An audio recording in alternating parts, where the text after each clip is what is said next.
Hi friends, Swapna Khushboo चॅनलमध्ये तुम्हा सर्वांचे स्वागत आहे. फ्रेंड्स, आज आपण आनंदवनाची उभारणी कशी झाली याविषयी माहिती जाणून घेणार आहोत. त्याआधी तुम्ही जर चॅनलवर नवीन असाल तर चॅनलला सबस्क्राईब करा. आनंदवनाची उभारणी झाली ती श्रमाच्या आधारावर. कोणीतरी आनंदवन उभं करून दिलं आणि मग तिथे बाबा आणि कुष्ठरोगी राहायला गेले असे झालेले नाही. आनंदवनाच्या उभारणीत कुष्ठरुग्णांचं सामील करून घेतलं गेलं आणि त्यातून हे नांदतं गाव उभं राहिलं. असं करण्यामागे बाबांची विशिष्ट भूमिका होती. दान माणसाला नांदणं बनवतं. कुष्ठरुग्णांना दान देऊ नका, संधी द्या असं त्यांचं म्हणणं होतं.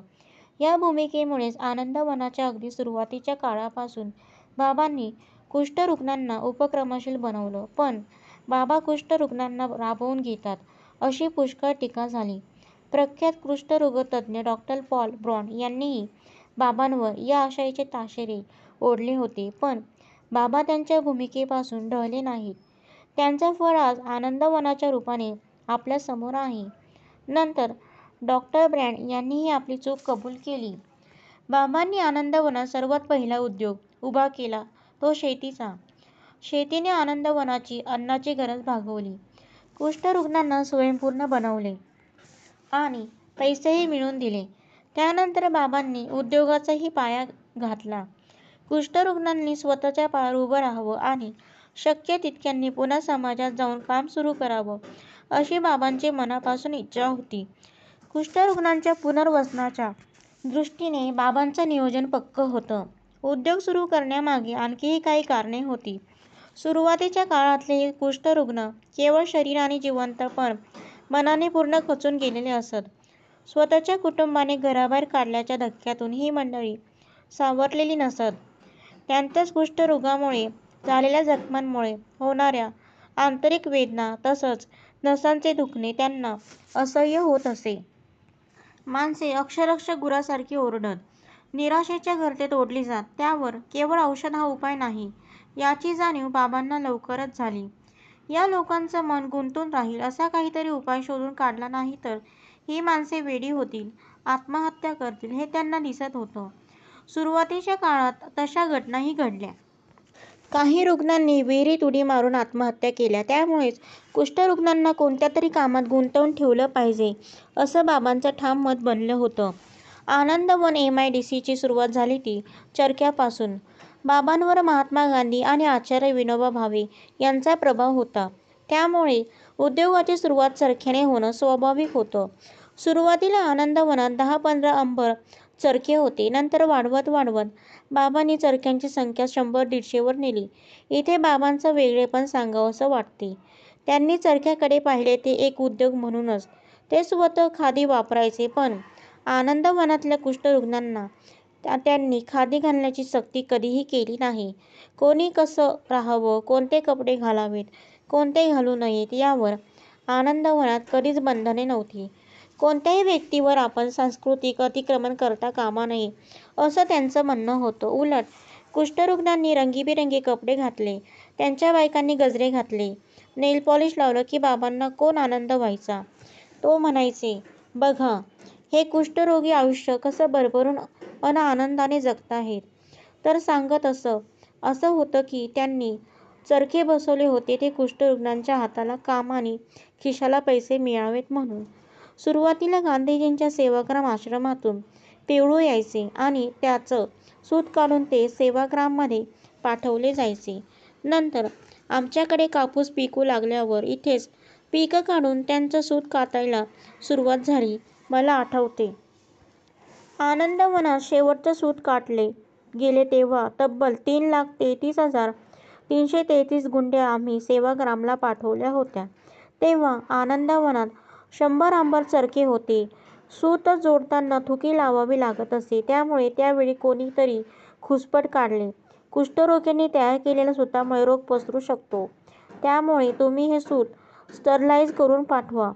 गांधीजींच्या तालमीत तयार झालेल्या कार्यकर्त्यांचे कुष्ठरुग्णांबद्दलचे असे उद्गार ऐकून बाबांना धक्का बसला.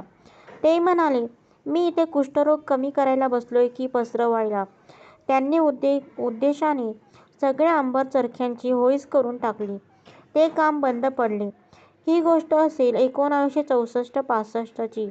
अर्थात तोपर्यंत इतरही अनेक उद्योगांनी आनंदवनात बाळसे धरलेले असल्याने कुष्ठरुग्णांच्या हाताला काम मिळत राहिले. 1954 सर्व्हिस सिव्हिल इंटरनॅशनल (SCI) या संस्थेच्या 50 स्वयंसेवकांचं पथक आनंदवनात आलं होतं. त्यांच्यामुळे आनंदवनात पक्क्या बांधकामाला सुरुवात झाली. या बांधकामासाठी जाणाऱ्या विटा तसेच तयार करायच्या असं बाबांनी ठरवलं. बाबांनी कुष्ठरुग्णांना सोबतीला घेऊन विटा पाडायला सुरुवात केली. पहिल्या टप्प्यातल्या इमारती कौलारू होत्या. खाली विटांचं बांधकाम आणि वर लाकडी सांगाडा तो उभा करण्यासाठी आमच्याकडे सुतारकाम सुरू झाले. पुढे लाकडाच्या इतर उपयोगी वस्तू करण्यासाठी ते वाढत गेले. एकूणच सुरुवातीच्या काळात आनंदवनातले उद्योग जशी गरज पडेल तसे वाढत गेले. आनंदवनात खऱ्या अर्थाने उद्योगधंद्याला सुरुवात झाली ती 1960 साली. त्यांचं झालं असं की भारताचे स्वित्झर्लंडमधील राजदूत M.K. वेल्लोदी आणि त्यांच्या पत्नी आनंदवनाशी निगडीत होत्या. त्यांना सिस्टर लीलामुळे आनंदवनाच्या कामाची माहिती होती.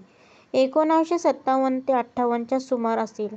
एकदा स्वित्झर्लंडच्या राजधानीत बर्नमध्ये फेरफटका मारत असताना त्या दोघांना स्विस एम्ब्रॉड या संस्थेची पाटी दिसली.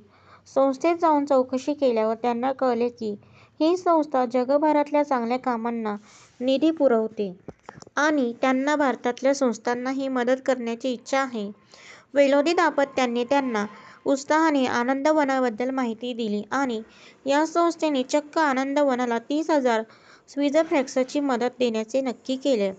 आनंदवनाला परदेशातून मिळालेली ही पहिली आर्थिक मदत कुष्ठरुग्णांच्या पुनर्वसनासाठी उद्योगधंदे सुरू करण्याकरता ही रक्कम वापरायची हे पक्कं होतं.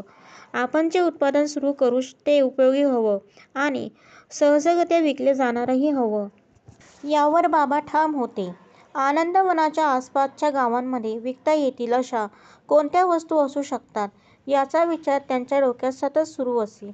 टिन कॅन हा असाच एक उद्योग होता. टिनच्या पत्र्यापासून चाळण्या, गाणी, डबे, दिवे, चिमण्या अशा जीवनावश्यक वस्तू तयार केल्या तर त्यांना ग्रामीण बाजारपेठ नक्की उपलब्ध होईल याची बाबांना खात्री होती.